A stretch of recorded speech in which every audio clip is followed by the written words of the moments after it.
നല്ലൊരു ദിവസമായിട്ട് നീ എന്നെ ഉപദേശിക്കാൻ പറ്റില്ല കേട്ടോ. അതിന്റെ ആവശ്യമില്ല. അതൊന്നും ആവശ്യമില്ലാത്ത ഞാൻ എന്റെ ഫ്രണ്ടല്ലേ, എനിക്ക് അതിനെ ഉപദേശിക്കാൻ എന്ത് അധികാരം നിനക്കില്ല? നീ എന്റെ ആരായിന്? ആണോ? ഞാൻ നിന്റെ ആരുമല്ലേ? ഇറങ്ങണ എന്റെ വണ്ടി, നീ മേലെ എന്റെ വണ്ടിയിൽ കയറിപ്പോ. എന്നെ വിളിക്കരുത്. ചെല്ലടാ, നീ ചെല്ല്. നീ എങ്ങോട്ട് വെച്ചാ ചെല്ല്. നീ എന്നെ മേലെ വിളിച്ചു പോരുത്. നീ വിളിക്കണ്ടേ? നീ വിഷ്ണു വാടാ വാടാ, നമുക്ക് ചായ കുടിച്ചിട്ട് വരാം. എടി, നീ അവനോട് അങ്ങനെ പറയണ്ടായിരുന്നു. അവൻ നമ്മുടെ ഫ്രണ്ടല്ലേ. ഫ്രണ്ട് ചേച്ചിട്ട് വായി തോന്നലൊക്കെ വിളിച്ചു പറയാൻ പറ്റുമോ? അവൻ പറഞ്ഞതൊക്കെ നീ കേട്ടതല്ലേ? നീ എന്താ പറഞ്ഞു തരുന്നത്? ഞാൻ അവന്റെ അടുത്ത് പോയി ക്ഷമ ചോദിക്കണമെന്നാണോ? എനിക്ക് താല്പര്യം ഉണ്ടായിരുന്നല്ല. നിനക്ക് വേണ്ടിയാണെങ്കിൽ ഞാൻ ക്ഷമ ചോദിക്കാം.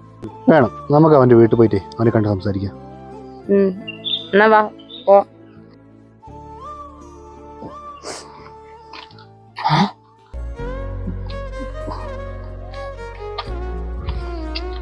വാ, ചായ കുടിക്കാൻ പോവാ. വാ. ആരായിരുന്നു? നീ ഇങ്ങനെ ഒന്നും പറയരുതേ. നീയും.